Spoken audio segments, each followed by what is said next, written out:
Let us open our Bible on Philippians chapter 3, verse 8. Praise the Lord.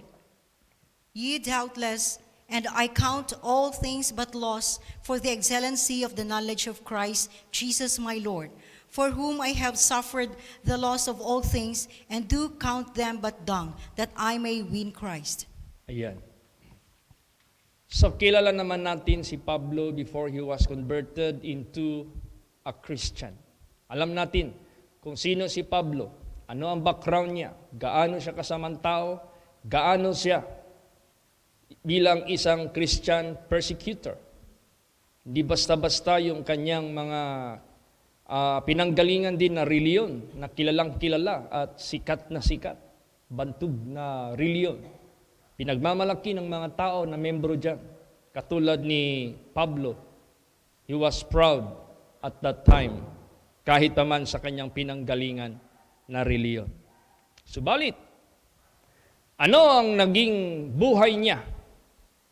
Yea, doubtless, I count all things but lost for the excellency of the knowledge of Christ Jesus my Lord, for whom I have suffered the loss of all things. I do count them but dung, that I may win Christ. So, ibig sabihin yan, may mga bagay-bagay noon sa buhay niya na kanyang dinadakila sa buhay niya. Subalit nung nakilala niya ang ating Panginoong Hesus-Kristo, inari niya na itong kalugihan. He count it but lost for the excellency of the knowledge of Christ, that he may win Christ. Para maangkin niya si Kristo na siyang tagapagligtas ng kanyang kaluluwa. Ang lahat ng kanyang mga naangkin noon na mga bagay-bagay na pwede niyang ipagmamayabang sa kanyang buhay, kanyang pinagmamalaki sa mundong ito, itong lahat binilang niya na kalugihan. Kaya ganoon din po sa buhay natin. Hindi man tayo pare-pareho ang buhay sa mga nakaraan, kung sino man tayo noon, anumang kahapon natin, anuman ang kalibre natin noon, anumang pinagmamayabang natin noon, anumang meron tayo noon sa ating buhay na wala pa si Kristo dumating sa ating buhay, kung sino man tayo, kanya-kanya tayong pamumuhay. Subalit, meron lamang isang pattern na dapat nating susundin, na kinakailangan ang tao na makarating na kay Kristo Jesus, huwag mo nang dalhin, huwag mo nang ipagpatuloy ang dati-dati na iyong nasanayan, dati-dati na iyong pinagmamayabang, sapagkat hindi naman ito kapaki-pakinabang, hindi naman ito mabibilang na katuwiran ng Diyos, kabanalan ng Diyos. Hindi natin pwede itong i-merge, hindi natin pwede itong i-mix sa kabanalan at katuwiran ng Diyos, sapagkat ito nga ay matatawag po nating acquired from the world, which influence with the power of darkness. So you cannot mix the light and the dark. You cannot mix the good and the bad. You cannot mix the old and the new thing. Kaya, therefore, si Pablo may mga karanasan, inalis na niya lahat. At ano yung bago na nandyan kay Kristo Jesus na kanyang nakilala at nalaman at tinuro sa kanya, yun na ang taglay niya sa buhay niya. Ganon din sa buhay natin. Bakit? Dati si Pablo serving what? Other master. Nung dumating si Kristo sa buhay niya, si Kristo na ang naging master niya. Hindi mo pwedeng ipagsabay at the same time ang two masters. Because you cannot serve two masters at the same time. Basahin natin yan. Matthew 6:24. Praise the Lord. No man can serve two masters, for either he will hate the one and love the other, or else you will hold to the one and despise the other. You cannot serve God and mammon. Yan. Marami sa atin unawarely. Nung wala pa tayo sa katotohanan, wala pa ang banal na salita ng Diyos sa buhay natin na naglinis, nag-enlighten sa buhay natin. Marami sa atin unaware na yun palang ginagawa natin na inaakala natin tama, na inaakala nating mabuti. Yun pala. Nung dumating na tayo sa banal na salita ng Diyos, yun pala ay mali. Yun pala ay masama. Yun pala ay kasalanan sa mata ng Diyos. Yung pala'y kalikuan sa mata ng Diyos. Ito pala'y tanim ng dyablo sa buhay natin.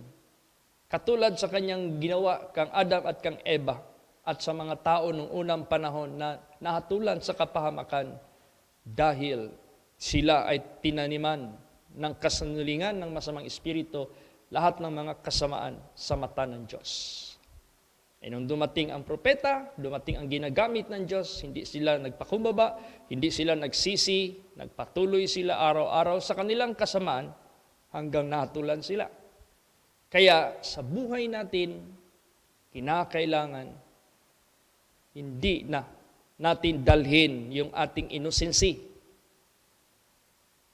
na ating gawa noon, yung master natin noon si Satanas pala dahil sa paggawa natin ng mga kasalanan. Nung una, akala ko mabuti yung paglalasing. Nung una, akala ko okay lang ang pagsusugal. Nung una, akala ko okay lang yung mga kalaswaan, pornography, lust of the eyes, lust of the flesh, lust or pride of life.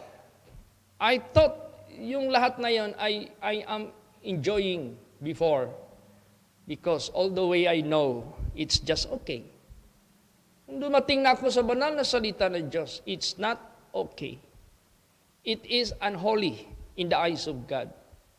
It is defiling our body, which is the temple of God. Nakakarumi pala. Kaya nung naliwanagan tayo, at nagising tayo na ang atin palang master noon ay ang dyablo. Pag nandito na tayo kay Kristo Jesus, you can no longer serve two masters at the same time. You have to select. You have to embrace the one and forsake the other. You have to love the one and hate the other. We cannot serve two masters at the same time, or we cannot serve God and mammon. Meaning to say, spiritual and carnality, you cannot join them at the same time. Kaya, therefore, dito sa Bible, ang old na wine, pag inilagay mo yan sa new bottle, it will burst. Puputok yan. Basa. Mark chapter 2, verse 22. Praise the Lord.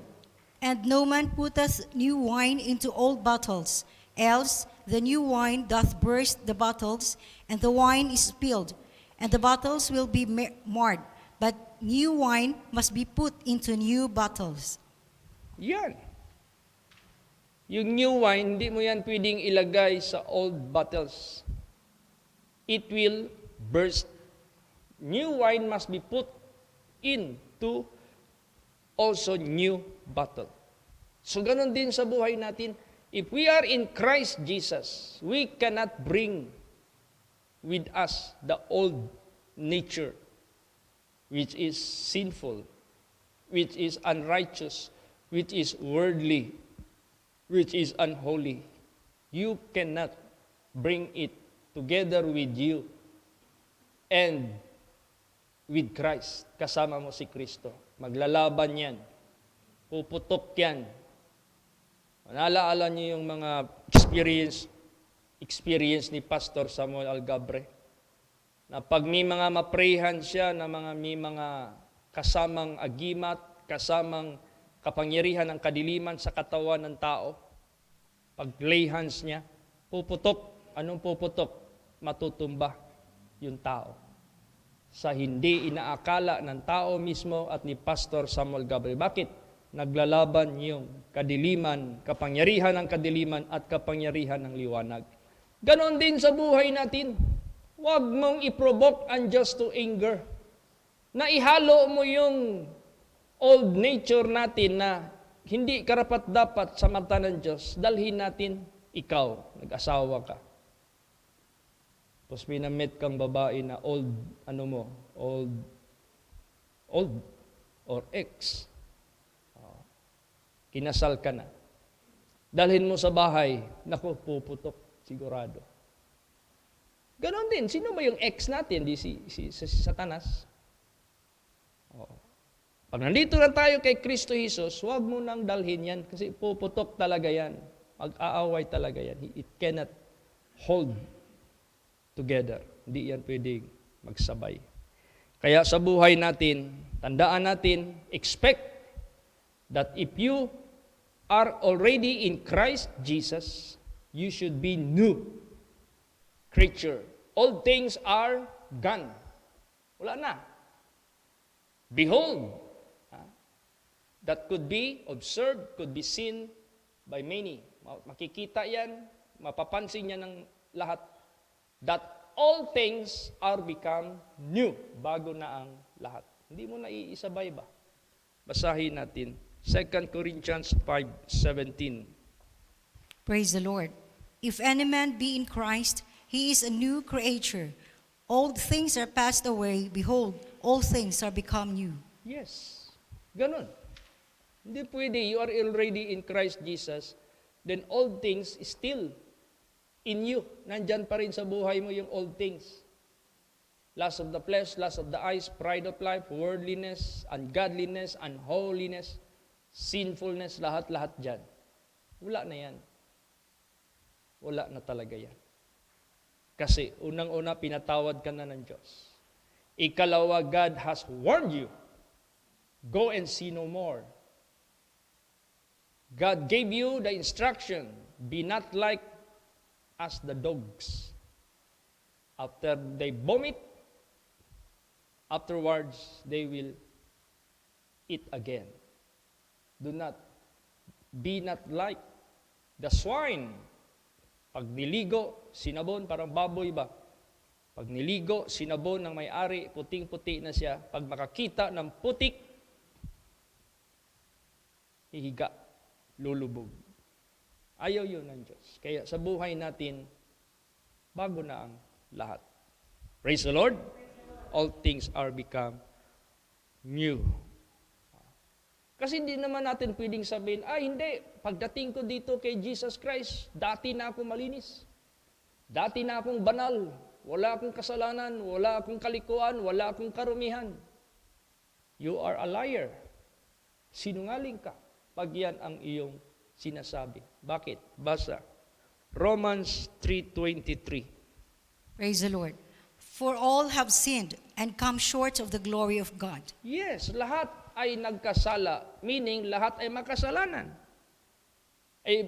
Pastor, baka meron pang iilan dyan na matuwid. Basa kung meron ba. Romans 3:10. Praise the Lord. As it is written, there is none righteous, no, not one. Yes, wala. So ibig sabihin yan, lahat tayo may mga gawang mali. Lahat tayo may mga nasanayang kasalanan. Huwag mo nang dalhin yan. Huwag mo nang ulitin yan. Huwag mo nang ipatuloy yan. Lahat na kinorek ng Diyos sa atin sa banal na salita ng Diyos, tanggalin na lahat yan. Praise the Lord. Tanggalin. Kaya nga si Lord Jesus, hindi siya pumunta dito for the righteous. Bakit? Kung pumunta siya dito for the righteous, wala siyang makuha. Wala siyang masave. Sino ang pinuntahan niya? Basa, Matthew 9:13. Praise the Lord. But go ye and learn what that meaneth. I will have mercy and not sacrifice, for I am not come to call the righteous, but sinners to repentance. Yan. He did not come to call the righteous because no one is righteous, no, not one. But for the sinners, for all are sinners. Sinner. Lahat makasalanan. I did not come to call the righteous, but for the sinners to repentance. Ibig sabihin yan, opo, para sa mga makasalanan ang kanyang purpose na siya'y nagpakatawang tao. For what? To repent, para magsisi ang mga makasalanan at huwag nang babalik sa kanilang kasamaan para makapasok sila sa kaharian ng Diyos. So, huwag mo nang balikan, huwag mo nang gawin uli. Kasi ang Diyos willing. Willing siya. Ang programa niya, not to call the righteous but sinners to repentance. Ang programa niya, baguhin niya tayo lahat. Linisin niya tayo lahat, patawarin niya tayo lahat. At gusto niya sumunod tayo sa Kanya. Tingnan mo, basahin natin sa Isaiah 1:18. Praise the Lord. Come now and let us reason together, saith the Lord. Though your sins be as scarlet, they shall be as white as snow. Though they be red like crimson, they shall be as wool. Yan, it doesn't matter who you are. Gaano ka pula, gaano ka itim ang pagkatao mo dahil sa kasalanan mo, it doesn't matter. Kahit ano ka pa, kahit you committed heinous crime, kahit ikaw pa'y isang matatawag nating immoral sa mata ng Diyos. Willing siya. Come. Let us reason together. Meaning to say, come, mag-usap tayo. Saith the Lord, though your sin be as scarlet, they shall be white as snow.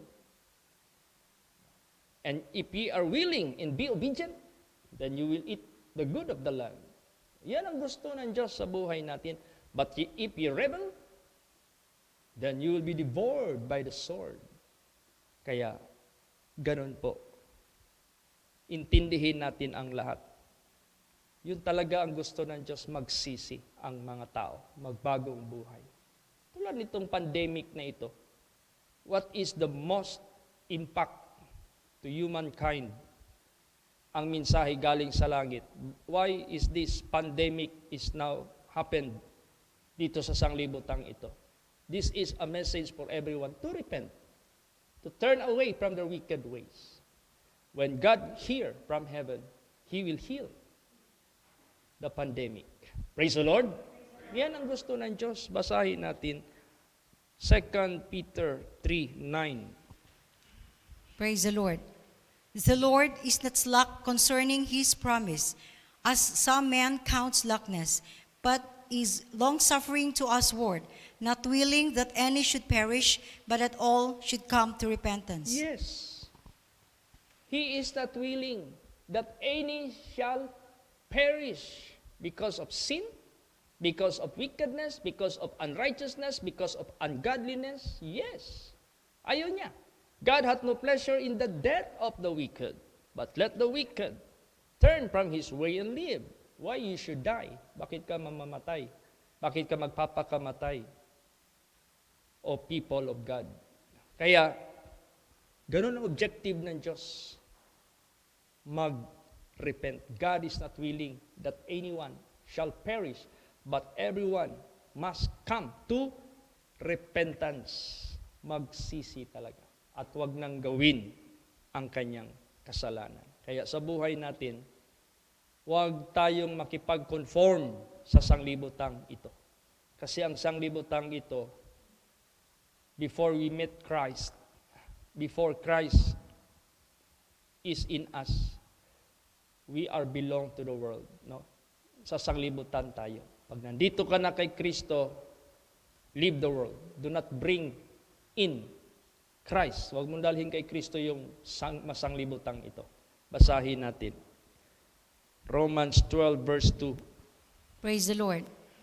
And be not conformed to this world, but be ye transformed by the renewing of your mind, that ye may prove what is that good and acceptable and perfect will of God. Yan. Huwag kang makipag-conform. Conform meaning to say gumaya. Conform meaning to say sumunod. Conform meaning to say approve.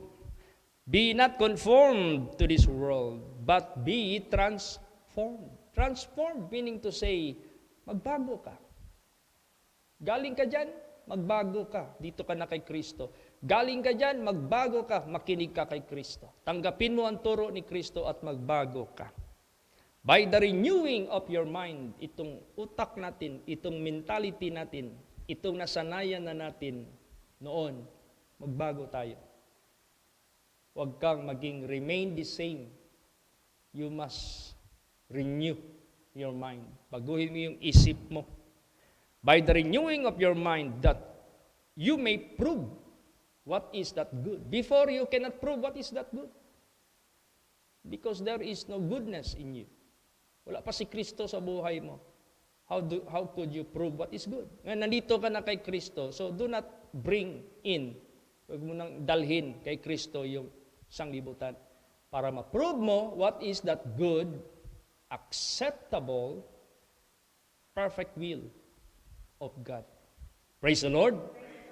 Huwag mong ihalo yung dati nating, kaya yung sabi ni Paul, I count them but lost for the excellency of the knowledge of God, that I may win Christ. Ganun din sa buhay natin, the same talaga. Kung sabihin mo, paano yan, Pastor?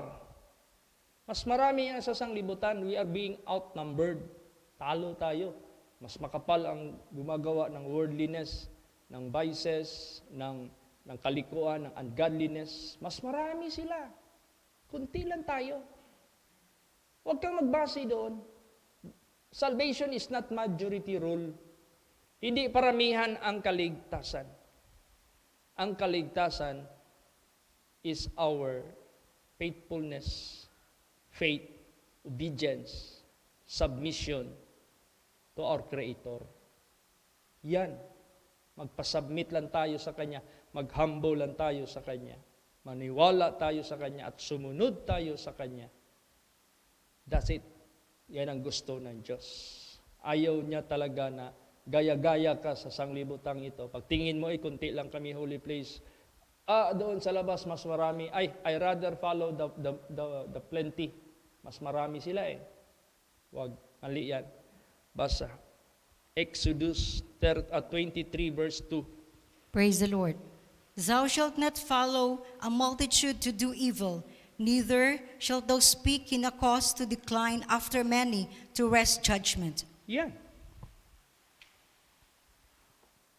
See? Huwag kang sumunod sa karamihan para gagawa ng masama. Minsan kasi ibang tao, kampante sila pag maraming gumagawa ng isang bagay kahit hindi mabuti dahil marami sila. Kampante rin silang gagawa ng the same sa ginagawa ng marami. Look at the judgment of God. Mas marami ang napahamak sa panahon ni Noah. Mas marami ang napahamak sa Sodom and Gomorrah. Mas marami ang hindi nakapasok sa land of promise because God does not look to the number of people, but He look to the contrite and broken spirit o broken heart. Doon sa mga nagpapakumbaba, doon sa mga sumusunod sa Kanya. Praise the Lord. Kaya gano'n, hindi natin pwedeng gulatin. Hindi yan politiko ang Diyos.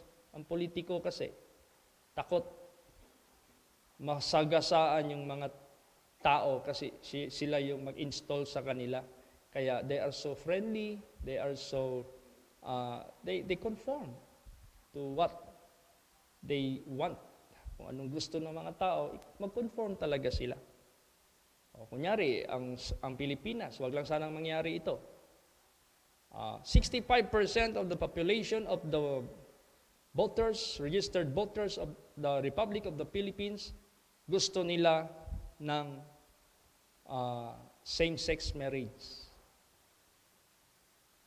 Ikaw, politiko, pag yan ay kinontra mo, talo ka na. 65% eh. Oh. So i-revise mo ngayon.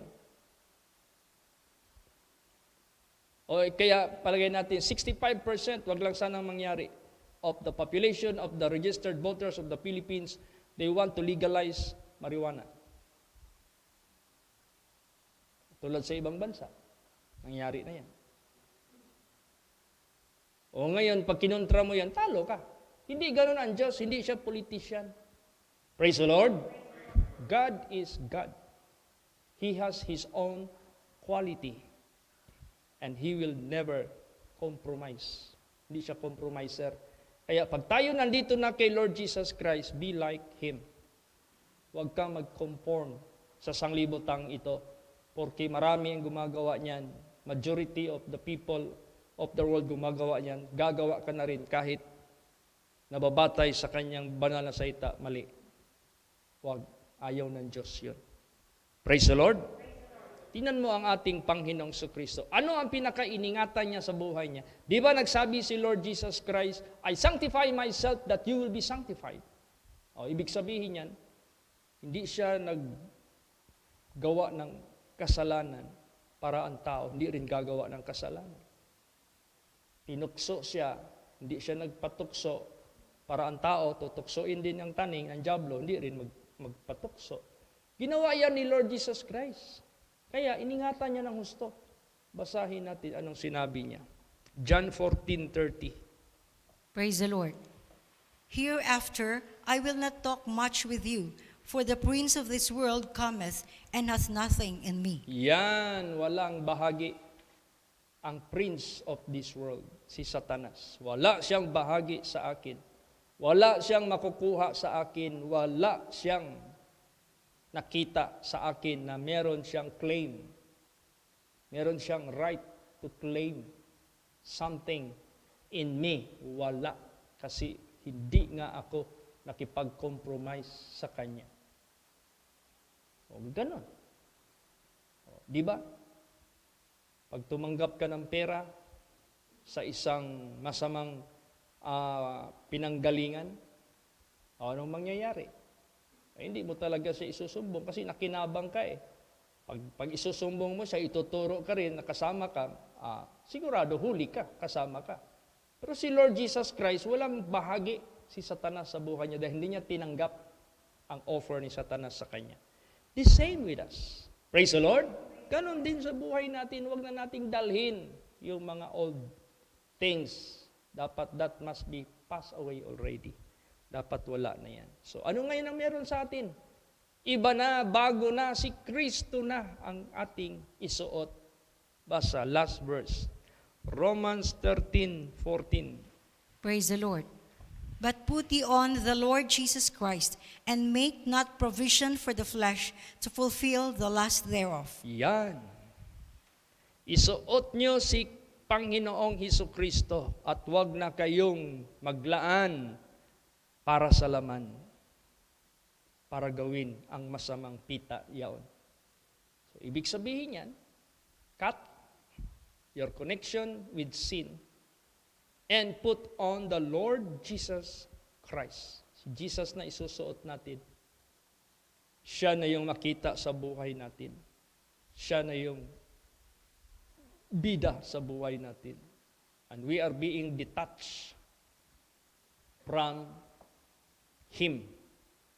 Pag sinabing you are making provision for the flesh to fulfill the lust thereof, naglaan ka ba? You give space for the devil. You give portion of the devil. Naglaan ka. Provision eh. Pag sinabing provision, you prepare for Satan. Ayan sa buhay natin, yung puso natin, make not provision for the flesh to fulfill the lust thereof. So walang bahagi si taning. Yan ang ginawa ni Lord Jesus. Yan din ang gagawin natin. Sumunod tayo sa Kanya. Kaya, sabi ni Paul sa Philippians 3:8, Ye doubtless, I count all things, not something, all things but lost for the excellency of the knowledge of Christ, Jesus my Lord. Alam mo kasi kung dadalhin-dalhin pa natin yung mga something na ating nakuha noon when we were yet sinners, when we were yet in the world, that will be a hindrance to the knowledge of Christ. Hindrance yan sa knowledge sa Diyos. Merong maghahadlang. You cannot have the full knowledge of God. Kaya because of that, you lack knowledge, mahuhulog ka pa rin sa kapahamakan. For whom I have suffered the loss of all things, and do count them but dung, that I may win Christ. How he did count those loss na winala na niya. Dung. Alam niyo yung dung? Baka may kumakain ngayon. Dung, alam niyo na yun. Bawal magsalita kasi baka may kumakain. Yun na yung tao na lumalakad sa dilim, na minaaninagan sa karsada, na parang paikot ba, gano'n. Nung nilapitan niya ng husto, nag-alinlangan siya. Sabi niya, ano kaya ito? Sa tagal niyang analyze, kasi iba dilim nga eh, to make it sure, tinikman niya. Nalaman niya pala na dung. Sabi niya, ay salamat, hindi ko naapakan. Ay mas masahol pa yung natikman mo kaysa naapakan mo. You see? Kaya ganun po sa buhay po natin. Pag sinabing dung, ano yan? You abhor. Iniiwasan mo. Ano pa? Iluod ka ba? Ew, kung ganun ba? Yucks, ganun. Yung reaction mo sa mga bagay na yan, ayaw mong gustong tingnan, ayaw mong ipuin, ayaw mo na. Wala na yan sa buhay mo. Count it as dung. Because, why? You know already. Now, yung mga bagay na yan, if you embrace it, if you bring it with you, that will bring you to destruction. Iwasan na yan. Huwag na yan. May phobia na tayo dyan. Alam na natin. Alam mo yung tao na malapit mahulog sa bangin, tapos hindi natuloy, takot yun. Pag mag-drive yan, allergy na yan sa bangin, magpapalayo na yan. Ganun tayo. Praise the Lord. Dung na yan eh. Iwasan na natin lahat yan. Kaya, to God be the glory, this is how we serve God. As what Paul testified to us tonight, kung paano niya ginawa ang lahat just to win Christ for the excellency of the knowledge of God. Lahat ng kanyang mga past, which he gained before, and he count it lost. Lugi ba? Pag lugi, hindi mo na yung ma-recover. Huwag mo na yung isipin. Tapo na yan. Count it as dung. Dito tayo sa gain. Dito tayo sa profitable. Dito tayo sa mas tama na buhay. Praise the Lord! Magsitayo po ang lahat.